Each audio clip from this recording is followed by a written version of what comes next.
اللہ نے قرآن میں فرمایا ان الذین یخشون ربہم بالغیب، اپنے رب کو بغیر دیکھے ڈرو اور جو وہ کہہ رہا ہے کرو ورنہ آخرت میں سزا ملے گی۔ اور اللہ نے تسلی بھی دی کہ اگر بن دیکھے ڈرے اور میری اطاعت کی تو ایسا نوازوں گا بل یداہ مبسوطتان، اللہ جواد اور کریم ہے، وہ شکور ہے، تھوڑے پر بہت زیادہ دیتا ہے،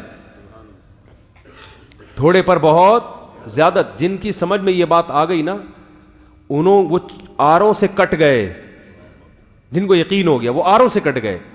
خباب ابن ارت رضی اللہ تعالی عنہ کو آگ کے انگاروں پہ لٹایا جاتا تھا تو ان کے کمر پہ نا کھڈے پڑ گئے تھے۔ ایک دفعہ رسول اللہ صلی اللہ علیہ وسلم کے پاس آئے، عرض کیا یا رسول اللہ الا تستنصروا لنا، آپ اللہ سے ہمارے لیے مدد کیوں نہیں طلب کرتے؟ ظاہر ہے بیچارے تھک گئے تکلیفوں میں، مدد طلب کریں کہ اللہ کی مدد آئے۔ آپ کہہ رہے ہیں کہ مدد آئے گی، اسلام کو غلبہ ہوگا اور یہ سب ظلم ختم ہوگا، تو کب آئے گی مدد؟ ہم تو تھک چکے ہیں۔ آپ صلی اللہ علیہ وسلم نے فرمایا کان ممن کان قبلکم، تم سے پہلی امتوں میں ایسا ہوتا تھا، یؤخذ الرجل، ایک شخص کو لایا جاتا بادشاہ کے دربار میں، فیصرف عن دینہ، اور اس کو مجبور کیا جاتا کہ وہ اپنے دین سے پھر جائے، فیؤتی بالمنشار، وہ دین سے نہیں پھرتا، تو آرا لایا جاتا، فیحفر لہ، اور اس کے لیے زمین میں گڑھا کھودا جاتا، اس گڑھے میں اس کو آدھا دفن کر کے مٹی بھر دی جاتی اور پھر آرا اس کے سر پہ چلا دیا جاتا، ولا یصدہ ذلک عن دینہ، یہ چیز اس کو اپنے دین سے نہیں روکتی تھی۔ کٹ جاتا، کوئی بات نہیں، جب اجر کس نے دینا ہے؟ اللہ نے دینا ہے، تو کٹ جاؤ، جتنی محنت ہوگی اجر۔ دیکھو جب زیادہ کمیشن کا شوق ہوتا ہے نا مزدور کو، وہ نائٹ بھی لگاتا ہے۔ آپ جب فیکٹری میں کام کرتے ہیں تو اوور ٹائم بھی لگاتے ہیں کہ نہیں لگاتے؟ آپ کو پتہ ہے اوور ٹائم کی تنخواہ کیا ہوگی؟ زیادہ۔ تو جس کو جنت کا اور اللہ کے وعدوں کا یقین ہوتا ہے وہ بڑی قربانی دینے کے لیے بھی تیار ہو جاتا ہے۔ وہ کہتا ہے، حالانکہ ایسے موقع پہ اللہ نے کلمہ کفر کہنے کی بھی اجازت دی ہے جان بچانے کے لیے، اوپر سے کلمہ کفر کہہ سکتے ہو، مگر وہ پھر بھی نہیں کہتے تھے کہ بھائی کٹ کے بعد میں بھی تو مرنا ہی ہے نا۔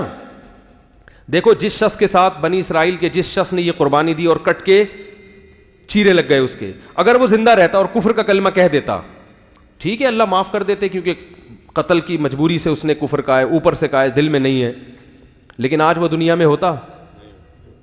لیکن آپ صلی اللہ علیہ وسلم کی زبان اقدس سے اللہ نے اس کی مثال پیش کر کے صحابہ کو تسلی دلوائی ہے۔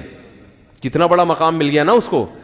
مر تو آج بھی چکا ہوتا اس وقت بھی، لیکن سستے میں بہت اچھا کما گیا، بہت اچھا کما گیا۔ تو میرے بھائی جس کو یقین آ جاتا ہے وہ پھر ان سیکولر اور لبرل لوگوں کی باتوں میں نہیں آتا، چاہے وہ مرد ہو یا عورت ہو۔ کہتے ہیں بھائی جو اللہ کا حکم ہے اس کو فالو کروں گا، کیونکہ نوازے گا کون، اس پہ دے گا کون، ہمیں اللہ دے گا۔ اور ومن اصدق من اللہ قیلا، اللہ فرماتے ہیں اللہ سے زیادہ سچی بات کسی کی نہیں ہو سکتی۔ جب اللہ ہے تو اللہ نے باتیں یہی کی ہیں قرآن میں، اس کے علاوہ ہمیں کوئی نہیں بات ملتی کہ اللہ نے کہیں ہم سے بات کی ہو، اسی میں کی ہیں۔ اور جو اللہ نے باتیں کی ہیں وہ یہی ہیں کہ اللہ سے زیادہ سچی بات کسی کی نہیں ہے، اور متقین اور گناہ کرنے والوں کو ایک جیسا ٹھکانہ نہیں دوں گا۔